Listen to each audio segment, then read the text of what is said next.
গল্পের শুরু হয় রেন নামের একজন বৃদ্ধ লোককে দেখিয়ে। ওপর থেকে দেখলে তাকে একদম সাধারণ বৃদ্ধ মনে হলেও সে আসলে অ্যালজাইমার বা স্মৃতি ভুলে যাওয়ার রোগে আক্রান্ত। এই রোগ প্রতিদিন একটু একটু করে তার স্মৃতিশক্তি মুছে ফেলছে ঠিকই, কিন্তু আশ্চর্যের বিষয় হলো অন্যদের সাহায্য করার কথা সে কখনোই ভোলে না। রেন একটা সাধারণ ভাড়া বাড়িতে থাকে, আর এই বাড়িতে তার প্রতিবেশী হিসেবে আছে জিন নামের এক মহিলা। সে আবার নিজের কাজ করার ফাঁকে ফাঁকে গলা ছেড়ে গান গাইতে খুব ভালোবাসে।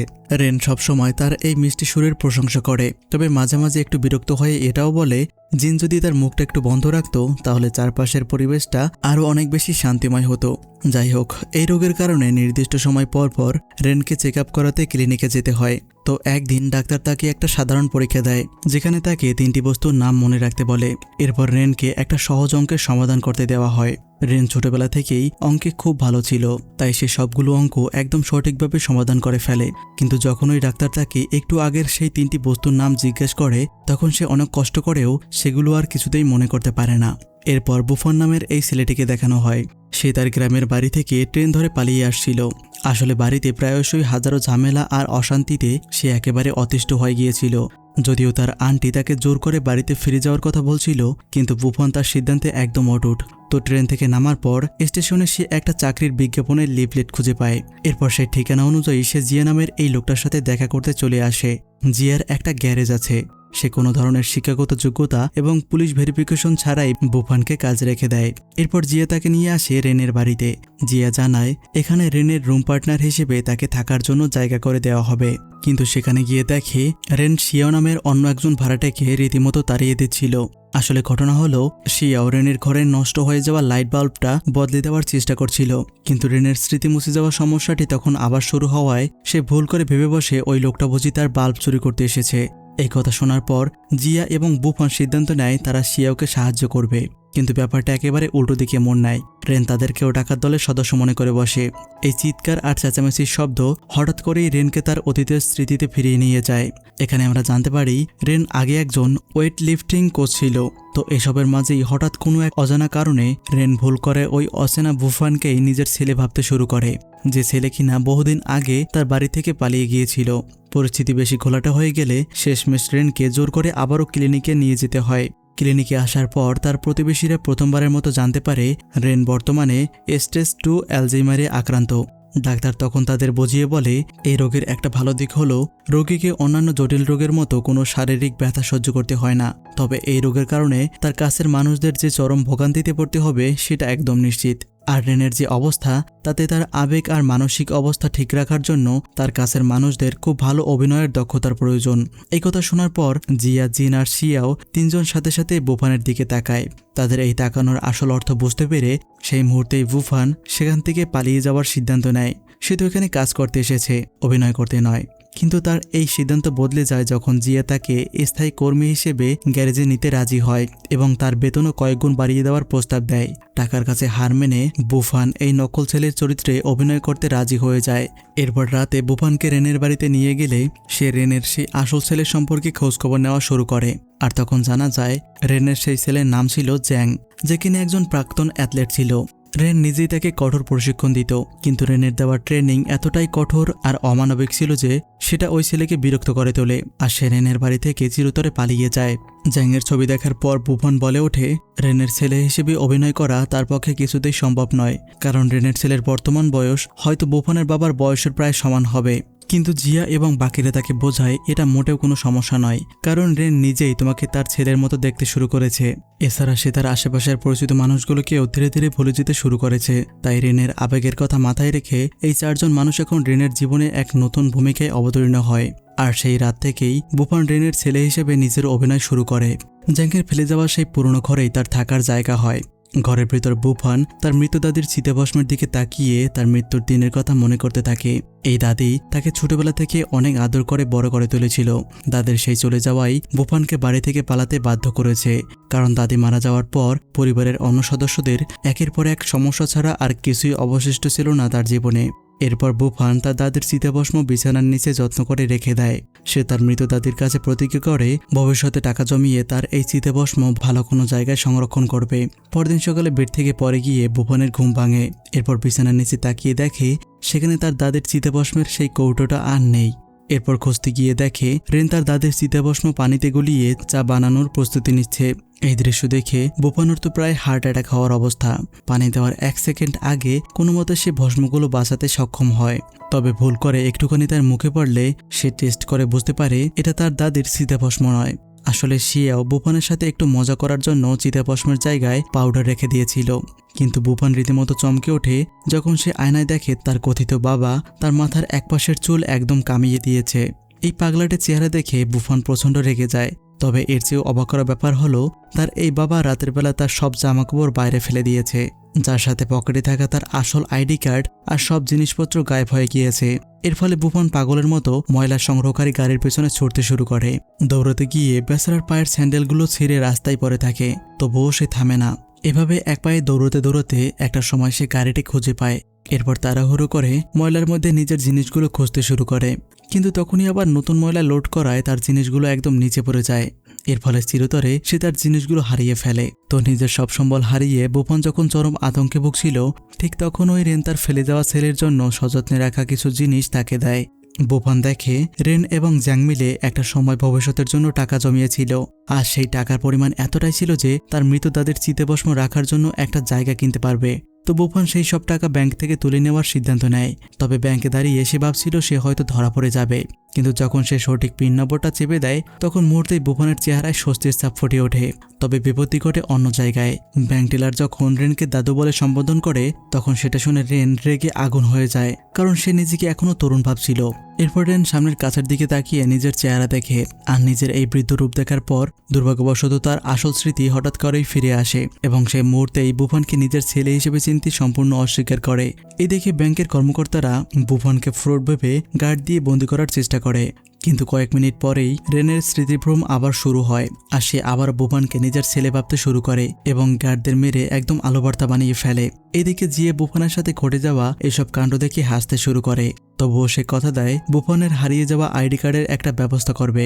রেনের ছেলে হিসেবে অভিনয় করলেও বুফানকে তার দৈনন্দিন কাজ চালিয়ে যেতে হচ্ছিল। এদিকে জিয়া রেনের করা সমস্ত ঝামেলার জন্য আন্তরিকভাবে বুফানের কাছে ক্ষমা চায়। আসলে জিয়া রেনের কাছে চরম ঋণী, কারণ রেন একসময় তার অবসরের সমস্ত টাকা দিয়ে জিয়াকে ব্যবসা শুরু করতে সাহায্য করেছিল। শুধুমাত্র রেনের সেই অন্ধবিশ্বাসের জন্যই জিয়া আজ এমন একটা আরামদায়ক জীবন কাটাতে পারছে। এদিকে শিয়াও তার কোম্পানির একটা নতুন সাপ্লিমেন্ট প্রোডাক্ট বিক্রি করছিল, এর জন্য সে রেনকে ব্যবহার করার চেষ্টা করে। এই কথা শুনে বুফান শিওয়ের দিকে এক তীক্ষ্ণ দৃষ্টিতে তাকিয়ে থাকে। সে বলে শিও কিভাবে এত নির্দয় হয়ে রেনকে নিজের স্বার্থে ব্যবহার করতে পারে। ঠিক তখনই রেন রান্নাঘরের ওভেনটা ব্লাস্ট করে বসে, আর সেই ভয়ঙ্কর বিস্ফোরণের সময় রেন কোনো দ্বিধা ছাড়াই নিজের জীবনের ঝুঁকি নিয়ে তার ছেলে আর শিয়াওকে রক্ষা করে। রেনের এই অকৃত্রিম ভালোবাসা দেখে বুফান ভেতর থেকে তার প্রতি এক অদ্ভুত মায়া অনুভব করতে শুরু করে। তবে এই মায়া খুব বেশি সময় স্থায়ী হয় না, কারণ পরদিন সকালেই বুফানের নিজের প্রতি নিজের করুণা হতে শুরু করে। কারণ ঠিক সেই দিনই রেন বুফানকে একজন ওয়েব লিফটার হিসেবে কঠোর অনুশীলন করানো শুরু করে দেয়। সকালবেলায় সেই রেন তাকে জোর করে ঘুম থেকে উঠানোর চেষ্টা করে, কিন্তু বুফান কিছুতেই বেড ছেড়ে উঠতে চায় না। এরপর এক পর্যায়ে রেন বুফানকে বেড শুদ্ধ উঠিয়ে নিয়ে যায় ওয়েট লিফটিং করানোর জন্য। বুফান তো এসবের কিছুই বোঝে না, তবে রেনের লাঠির বাড়ির চমকে সে কোনো মতো কাঁপতে কাঁপতে ওজনটা তুলতে সক্ষম হয় ঠিকই, কিন্তু ওজন তোলার পরের মুহূর্তেই সে নিজের চোখে সর্ষে ফুল দেখতে শুরু করে। ছেলের এমন অবস্থা দেখে রেন ভয় পেয়ে তার জন্য গ্লুকোজ আনতে ঘরের ভেতরে ছোটে। ঠিক সেই সুযোগ বুঝে বুফান কাজের নাম করে সেখান থেকে পালিয়ে যায়, তবে লাভ হয় না। রেন তাকে খুঁজে বের করে ফেলে, কিন্তু বুফান তার এই অমানসিক ট্রেনিং চালিয়ে যেতে সরাসরি অস্বীকৃতি জানায়। তবে রেন যখন ইমোশনাল হয়ে তার জমানো সব টাকা তুলে নেওয়ার কথা বলে, তখন বুফান চরম উৎসাহ নিয়ে সাথে সাথে রেনকে ব্যাংকের দিকে নিয়ে যায়। এর জন্য তাকে কাজের জায়গায় অফিসিয়াল গাড়িটা ব্যবহার করতে হয়। আগেরবারের মতো যেন সমস্যা না হয় তাই বুদ্ধি কাটিয়ে বুফান এবার একটা ফোন দিয়ে আটে। এবার সে রেনকে সুন্দর করে সাজগোজ করিয়ে গাড়ির ভেতরে বসিয়ে রেখে যায়। আর এইদিকে বুফান নিজে রেনের আইডি কার্ড নিয়ে বাবার পাঠানো ছেলে সেজে ব্যাংকের ভেতরে প্রবেশ করে, কিন্তু ঠিক সেই সময়ে নিচে পড়ে যাওয়া বুফানের মোবাইলটা তুলতে গিয়ে রেন ভুল করে গাড়ির হ্যান্ড ব্রেক রিলিজ করে দেয়, আর এতে গাড়িটা গড়াতে শুরু করে। ব্যাংকের গ্লাসের ওপাশ থেকে এই দেখে বুফান দ্রুত গাড়িটা সেভ করার জন্য দৌড়িয়ে আসে। মানে এবারেও টাকা উঠানো ভন্ডুল হয়ে গেল। দেখা যায় বুফান তাকে বারবার হ্যান্ড ব্রেক টানার জন্য বলছে, কিন্তু রেন ভিতর থেকে কিছুই বুঝতে পারছিল না। এমনকি এমন চরম মুহূর্তে সে রিল্যাক্সে ফোন দেখিয়ে বলতে থাকে, এই দেখো দেখো তোমাকে কে যেন কল করেছে। এইদিকে বুফানের তো রাগে পুরোই মাথা খারাপ হয়ে যায়। সে বারবার ব্রেক টানার জন্য বলে, তবে রেন ভুল করে এবার গাড়ির ভিতরে সাউন্ড বক্স বাজিয়ে দেয়। বাহ, কি দারুণ দৃশ্য! ডিজে গান বাজতে বাজতে গাড়িটা জাহান্নামের দিকে যাচ্ছে। আর বাইরে বুফান বুক ফাটিয়ে গাড়িটা বাঁচানোর চেষ্টা করে যাচ্ছে, কারণ এই গাড়িটা হলো অফিসের গাড়ি। যদি এর কিছু হয়ে যায় তাহলে বুফান আর আস্ত থাকবে না।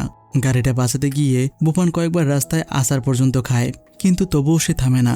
দেখা যায় এভাবে স্পিড বাড়তে বাড়তে এক পর্যায়ে গাড়িটা একটা নির্মাণাধীন বিল্ডিংয়ে গিয়ে ধাক্কা লাগে এবং এই ঘটনায় রিন প্রায় মারাই যাচ্ছিল। তবে এত কিছুর পরেও সে ফোনের কথা বলে না। সে বুফানকে ফোন দিয়ে বলে তোমাকে কে যেন কল করেছিল, আর সাথে আরো বলে চলো অনেক সময় নষ্ট হলো, এবার আমরা পুনরায় ওয়েট লিফটিং অনুশীলনে যাই। মানে রেনের মাথায় কেবল অনুশীলনের চিন্তাই ঘুরপাক খাচ্ছিল, কারণ তার কাছে ছেলের সফলতার চেয়ে গুরুত্বপূর্ণ আর কিছুই ছিল না। এই শুনে বুফান রেগে গিয়ে বলে আরে দাদু, কে তোমার ছেলে? আমি তোমার কোনো ছেলে টেলে নই। এই শুনে রেন বলে তুমি আমার উপর রাগ করে থেকো না, আমি তোমার ভালোর জন্যই বলছি। মানে রেনের মাথায় পুরোপুরি সেট হয়ে গিয়েছে যে বুফানই তার ছেলে। সে এই অবস্থাতেই বুফানকে অনেক ইমোশনাল কথা বলতে থাকে, আর এতে বুফানের সমস্ত রাগ ভালোবাসায় বদলে যায়।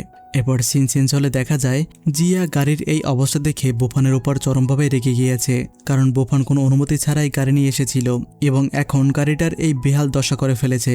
কিন্তু রেন বুফানের পক্ষ নিয়ে ঢাল হয়ে দাঁড়ায় এবং গাড়ির সমস্ত ক্ষতিপূরণ নিজে দেওয়ার প্রতিশ্রুতি দেয়। একথা শুনে জিয়া রেনকে এমনটা করতে নিষেধ করে। এখান থেকে জানা যায় অতীতের আরেকটা ঘটনা। জিয়ার পাওনাদারদের হাত থেকে জিয়াকে বাঁচাতে গিয়ে রেন নিজে একবার তাদের সামনে দাঁড়িয়েছিল, যার ফলে রেনের হাতে মারাত্মকভাবে জখম হয়েছিল। আর ঠিক এ কারণেই জিয়া রেনের প্রতি নিজেকে এতটা ঋণী মনে করে। বুফান এসব দেখে চরম বিরক্ত হয়ে সেখান থেকে চলে যাওয়ার সিদ্ধান্ত নেয়, যদিও নিজের মনের গভীরে সে রেনের জন্য কষ্ট পাচ্ছিল, কারণ রেন সবসময় তার প্রতি ছেলের মতো যত্নশীল ছিল। এদিকে জিয়া রেনকে সত্যিটা বোঝানোর চেষ্টা করে। সে বলে বুফান তার ছেলে নয়, তার রোগটা তার স্মৃতিশক্তি পুরো নষ্ট করে দিচ্ছে। এই কথা শোনার পর রেন কোনোভাবেই এই বাস্তবতাকে মেনে নিতে রাজি হয় না। পরিস্থিতি খারাপ হয়ে যায়। সেই রাতে বুফান সত্যি সত্যি রেনের বাড়ি ছেড়ে চলে যায়। এইদিকে রেন একা বসে একটা ভিডিওর মাধ্যমে তার ছেলের সেই সোনালী দিনগুলোর স্মৃতিচারণ করতে থাকে। এই দৃশ্যগুলো রেনকে তার অতীতের সেই গৌরবের দিনগুলোতে ফিরিয়ে নিয়ে যায়, কিন্তু এই সুন্দর স্মৃতিগুলো তার রোগের সাথে মিলেমিশে একাকার হয়ে যাচ্ছিল, যা দিনের পর দিন তার স্মৃতিশক্তিকে দুর্বল করে দিচ্ছিল।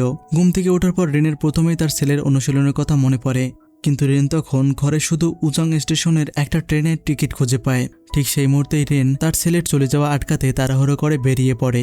বুফান এবং রেনের এই হঠাৎ চলে যাওয়া শিয়াও আর জিনকে বেশ চিন্তায় ফেলে দেয়। তারা দুজনে পাগলের মতো এদিক সেদিক তাদের খুঁজতে শুরু করে। এইদিকে বুফান নিজেও তখন অন্য জায়গায় কাজ খোঁজার চেষ্টায় ব্যস্ত, আর রেন তখন পরিত্যক্ত একটা ট্রেন স্টেশনে পাগলের মতো তার ছেলেকে খুঁজছে। ঠিক সেই সময়ে জিয়া এবং বাকিরা রেনকে বাড়িতে ফিরিয়ে নিয়ে যাওয়ার চেষ্টা করে, কিন্তু রেন জেদ ধরে যতক্ষণ না সে তার ছেলেকে খুঁজে পাচ্ছে সেখান থেকে যাবে না। আসলে অতীতে রেনের ছেলে প্রায়শই এই স্টেশন ব্যবহার করত। অপরদিকে বুফান দিনমজুর হিসেবে একটা কনস্ট্রাকশন সাইটে কাজ পেয়ে যায়, কিন্তু বুফান তার আইডি কার্ড দেখাতে না পারায় শেষমেশ সেখানে একটা বড়সড় ঝগড়া বেঁধে যায়। আর এই ঝামেলার কারণে বিশৃঙ্খলার সৃষ্টির দায়ে বুফানকে সেখান থেকে জোর করে তাড়িয়ে দেওয়া হয়। বুফান যখন রাস্তায় দাঁড়িয়ে বুঝতে পারছিল না সে এখন কোথায় যাবে বা কার কাছে গিয়ে দাঁড়াবে, ঠিক সেই মুহূর্তে তার কাছে একটা ভিডিও কল আসে। সেখানে সে রেনের বর্তমান অবস্থা দেখতে পায়। রেন সেই স্টেশন থেকে 1 ইঞ্চিও নড়তে রাজি হচ্ছে না। মানে ব্যাপারটা হলো রেনকে শান্ত করার মতো একমাত্র জাদুকর এখন এই বুফান। তো রাতের বেলা শেষ পর্যন্ত হঠাৎ তৈরি হওয়া পরিবারটা রেনের শান্তির জন্য আবারও একই ছাদের নিচে জড়ো হয়। এই আবেগঘন মুহূর্তেও শিয়াও সুযোগ বুঝে তার সাপ্লিমেন্ট পানীয়র প্রমোশন করতে ভোলে না। পরদিন বুফানকে আবারও রেনের দেওয়া সেই কঠোর অনুশীলনের দিনগুলোতে ফিরে যেতে হয়। খুব সকালে ঘুম থেকে উঠেই দৌড়দৌড়ি, লাফালাফি আর ওয়েব লিফটিং তো আছেই। এসব যেন বুফানের পুরো দিনটাকে ঝালাফালা করে দিচ্ছিল। বিরক্ত হয়তো সে মাঝে মাঝে ওয়েট লিফটিং ছেড়ে পালিয়ে যায় এবং বেডে গিয়ে আবারও ঘুমিয়ে পড়ে, কিন্তু রেনও কিছুতে কম যায় না। অভিনব পদ্ধতিতে সে পুনরায় বুফানকে ঘুম থেকে জাগিয়ে তোলে। তার টার্গেট বুফানকে ওয়েট লিফটিংয়ে বিশ্ব চ্যাম্পিয়ন করেই ছাড়বে। তো এভাবে প্রতিনিয়ত তার প্রস্তুতি চলতেই থাকে, আর ধীরে ধীরে অজান্তেই বুফান এগুলোর সাথে নিজেকে মানিয়ে নিতে সক্ষম হয়ে যায়। আর আজকে তো সে একাই বড় এক ওয়েট লিফটিং করে দেখায়। বুফান যেন নিজের হাতকে বিশ্বাস করতে পারছে না। তো আজকের এই খুশিতে সবাই মিলে মন্দিরে পুজো দিতে আসে এবং এরপর একসাথে প্যারাশুটে অনেক এনজয় করে। দেখা যায় এর কিছুদিন পর অবশেষে বুফান তার নতুন আইডি কার্ড হাতে পেয়েছে। এরপর রাতে বাড়ি পৌঁছানোর পর বুফান তার জন্মদিনের এক বিশাল সারপ্রাইজ পায়। সে বলে পুরো জীবনে এই প্রথমবার তার জন্মদিন এভাবে উদযাপন করা হচ্ছে, আর কাঁপা কাঁপা হাতে সে অত্যন্ত আবেগের সাথে সৃষ্টিকর্তার কাছে প্রার্থনা করে। এরপর রাতে তারা একসাথে কারাওকে গিয়ে একেবারে সত্যিকারের একটা পারিবারিক পার্টির মতো সময় কাটায়। এই আনন্দঘন মুহূর্তে রেন তার ছেলের জন্মদিন উপলক্ষে কয়েকটা কথা বলে, যে সে আজ যে পোশাকটা পরে আছে সেটা তার ছেলে প্রথম চ্যাম্পিয়নশিপ জেতার পর উপহার হিসেবে পেয়েছিল। রেন আরও জানায় সে একা হাতেই এই পার্টির সমস্ত আয়োজন করেছে শুধু তার ছেলের ফিরে আসাকে উদযাপন করার জন্য। এই কথা শোনার পর বুফনের মনে একই সাথে আনন্দ এবং চরম অপরাধবোধ কাজ করতে থাকে, যে মিথ্যা একটা মানুষকে এতটা খুশি এনে দিচ্ছে সেটা কি আদেও চালিয়ে যাওয়া উচিত। এরপর রেন ব্যাংক থেকে তার জমানোর সব টাকা তুলে এনে বুফানকে দিয়ে দেয়। এর সাথে যুক্ত হয় জিয়া, যে কিনা মদ খেয়ে মাতাল অবস্থায় বুফানকে তার এই মাসের কাজের জন্য হঠাৎ করেই এক্সট্রা বোনাস দিয়ে দেয়। কিন্তু তাদের কথাবার্তা হঠাৎ করে থেমে যায় যখন তারা শুনতে পায় শিয়াও ফোনে কথা বলতে গিয়ে রেগে চেঁচামেচি করছে। আসলে শিয়াও তার বাবার উপর বিরক্ত, যে কিনা বহুদিন আগে পরিবার ছেড়ে পালিয়ে গিয়েছিল, কিন্তু তার বাবা এখনও শিয়াওকে কেবল একটা টাকার মেশিন হিসেবেই ব্যবহার করে যাচ্ছে, যেন সে একটা খাঁচায় বন্দি পাখি, আর সে চায় এই বন্ধ খাঁচা থেকে বের হতে। তাই জিয়া প্রতীকী অর্থে নিজের পালিত শখের পাখিটাকে খাঁচা থেকে উড়িয়ে মুক্ত করে দেয়। পরদিন বুফন আবারও তার অনুশীলনে ফিরে যায়। জগিং করার সময় সে নদীতে ডুবে যাওয়া একটা বাচ্চাকে উদ্ধার করে, কিন্তু এই ঘটনা দেখে রেন ভুল করে ভেবে বসে তার নিজের ছেলেই পানিতে তলিয়ে যাচ্ছে। এই দেখে ছেলেকে বাঁচাতে সেও পানিতে ঝাঁপ দেয় এবং ডুবে যেতে শুরু করে। এই দেখে বুফন দ্রুত তাকে হসপিটালে নিয়ে আসে, কিন্তু যখন তার জ্ঞান ফিরে আসে তখন অপ্রত্যাশিতভাবে রেন তাদের মধ্যে কাউকেই চিনতে পারছিল না। বাড়িতে আসার পর বুফন রেনের এই অবস্থা নিয়ে খুব চিন্তায় পড়ে যায়। রাতের বেলা ডাক্তারের দেওয়া ঘুমের ওষুধ খেয়ে রেন কিছুটা শান্ত হয়, ঘুমিয়ে পড়ে। ঘরের বাইরে গিয়ে জিয়ে বলতে থাকে অ্যালজাইমার রোগটা আসলে বয়স্ক মানুষদের আবারও ছোট বাচ্চায় পরিণত হওয়ার একটা প্রক্রিয়া। তাই রেনের বর্তমান অবস্থা দিন দিন আরও খারাপ হচ্ছে। তাদের এখন অনেক বেশি ধৈর্য নিয়ে রেনের যত্ন করতে হবে। এরপর তারা সিদ্ধান্ত নেয় যে তারা আর নকল পরিবার হয়ে থাকার অভিনয় করবে না, বরং এখন থেকে তারা একটা সত্যিকারের পরিবার হয়ে উঠবে এবং সবাই মিলে একসাথে রেনের দেখাশোনা করবে। কিন্তু পরদিন সকালে বুফন জিনের বাড়িতে আসে একদম আতঙ্কিত হয়ে এবং জানায় রেন হঠাৎ করে কোথায় যেন নিখোঁজ হয়ে গিয়েছে। আসলে রেনের রোগটা তার স্মৃতিকে এমনভাবে নাড়া দিয়েছে যে তার যৌবনের দিনগুলোর কথা খুব মনে পড়ছিল। হঠাৎ করেই তার নিজের কোচের কথা মনে পড়ে যায়, যিনি রেনের অ্যাথলেট থাকা অবস্থায় তাকে প্রশিক্ষণ দিত, আর সেই কোচ নিজে এখন একটা বৃদ্ধাশ্রমে চিকিৎসাধীন অবস্থায় আছে। রেন এত দীর্ঘ সময় ধরে তাকে দেখতে না আসার জন্য কোচের কাছে ক্ষমা চায়। তার কোচ বলে বয়সের ভারে তার শরীর এখন অনেকটাই দুর্বল হয়ে পড়েছে, কিন্তু রেন উত্তরে বলে স্মৃতির চেয়ে শরীর ক্ষয় হয়ে যাওয়াটা বরং অনেক বেশি ভালো, কারণ মাঝে মাঝে শারীরিক ব্যথার চেয়ে কোনো অমূল্য স্মৃতি হারিয়ে ফেলাটা অনেক বেশি যন্ত্রণাদায়ক মনে হয়। এরপর দেখা যায় শেষমেশ বুফান এবং জিন রেনকে খুঁজে বের করতে সক্ষম হয়েছে, কিন্তু রেন তাদের কাউকেই চিনতে না পেরে বাড়িতে ফিরে যেতে অস্বীকার করে। চিন্তিত বুফান তখন জোর করে রেনকে বাড়িতে নিয়ে যাওয়ার চেষ্টা করে, কিন্তু ঠিক সেই মুহূর্তে রেনের স্মৃতিশক্তি যেন একদম কাজ করতে শুরু করেছিল। সব কথা শুনে বাকি তিনজন ভেবে বসে বুফান হয়তো রেনের কাছ থেকে জোর করে টাকা আদায় করেছে, কিন্তু বুফন বারবার জোর দিয়ে বলতে থাকে সে এমন কিছুই করেনি। রেন নিজেই তাকে জন্মদিনের উপহার হিসেবে ওই টাকাগুলো দিয়েছিল। এরপর সে সব টাকা ছুঁড়ে ফেলে দেয়। এই ঝগড়াঝাটি দেখার পর রেনের অতীতের সেই ঘটনাগুলোর কথা মনে পড়ে যায়। এরপর এক রাতে সে বৃদ্ধ কোচ বৃদ্ধাশ্রমে শেষ নিঃশ্বাস ত্যাগ করে, কিন্তু রেন তার দুর্বল স্মৃতিশক্তি নিয়েও কোনোভাবেই তার কোচের এই মৃত্যুকে মেনে নিতে পারছিল না। এর ফলে রেনের সবচেয়ে কাছের পরিবার হিসেবে এই চারজন মানুষকে খবর দেওয়া হয়। যখন তারা গিয়ে দেখে নার্সরা রেনের হাত দুটো হসপিটালের বিছানার সাথে শক্ত করে বেঁধে রেখেছে, তখন তারা সবাই ভীষণ রেগে যায়। হঠাৎ করে রেন আবারও বুফানকে নিজের ছেলে হিসেবে চিনতে শুরু করে। তার একটাই চাওয়া ছিল, সে কেবল বাড়িতে ফিরে যেতে চায়। এরপর বাড়িতে ফিরে আসলে এই নতুন গড়ে ওঠার পরিবারটা সবকিছুর দেখাশোনা করতে ব্যস্ত হয়ে পড়ে। বুফান রেনের বর্তমান অবস্থা নিয়ে পরামর্শ করার জন্য ডাক্তার কল করে। ডাক্তার বলে মানসিক স্বাস্থ্যের দিক বিবেচনা করলে চিকিৎসার চেয়ে এখন পরিবারের যত্ন নেওয়াটাই বেশি জরুরি। ডাক্তার তাদের এ ব্যাপারেও সাবধান করে দেয় যে রেনের হার্টের সমস্যা আছে, তাই তাদের অনেক বেশি সতর্ক থাকতে হবে। ঠিক তখনই রেন একটা সিডি দেখে প্রচন্ড রেগে যায় এবং জিয়াকে সেটা তাড়াতাড়ি ফেলে দিতে বলে, কিন্তু কৌতূহল দমাতে না পেরে তারা সিডিটা প্লে করে দেখার সিদ্ধান্ত নেয়। দেখা যায় ওই সিডিতে রেনের ছেলে জ্যাংয়ের সিলভার মেডেল জেতার একটা ছবি ছিল। প্রতিযোগিতায় ছেলের এই হার রেন কখনোই মেনে নিতে পারেনি। এরপর জিয়া একটা ভয়ানক সত্যি কথা ফাঁস করে দেয়, জ্যাং আসলে বাড়ি থেকে পালিয়ে যায়নি, বরং একটা ভয়াবহ দাবানলের ঘটনায় একটা ছোট বাচ্চাকে বাঁচাতে গিয়ে মারা গিয়েছিল। এতদিন জিয়া কেবল রেনের বিশ্বাস করা সেই মিথ্যে গল্পটার সাথেই তাল মিলিয়ে আসছিল যে জ্যাং বাড়ি থেকে পালিয়েছে। তো এখন বুফনের মাথায় একটা দারুণ আইডিয়া আসে। সে প্ল্যান করে তারা চারজন মিলে জ্যাংয়ের সেই শেষ চ্যাম্পিয়নশিপটা নতুন করে অভিনয় করে দেখাবে। আর এই কাজটা বাস্তবে রূপ দেওয়ার জন্য তারা রীতিমতো একটা পুরো স্টেডিয়াম ভাড়া করে নেয়। রেনের স্বাস্থ্যের কথা বলে তারা তাদের পরিচিত আত্মীয় ও বন্ধুদের এই আয়োজনে অংশ নেওয়ার আমন্ত্রণ জানায়।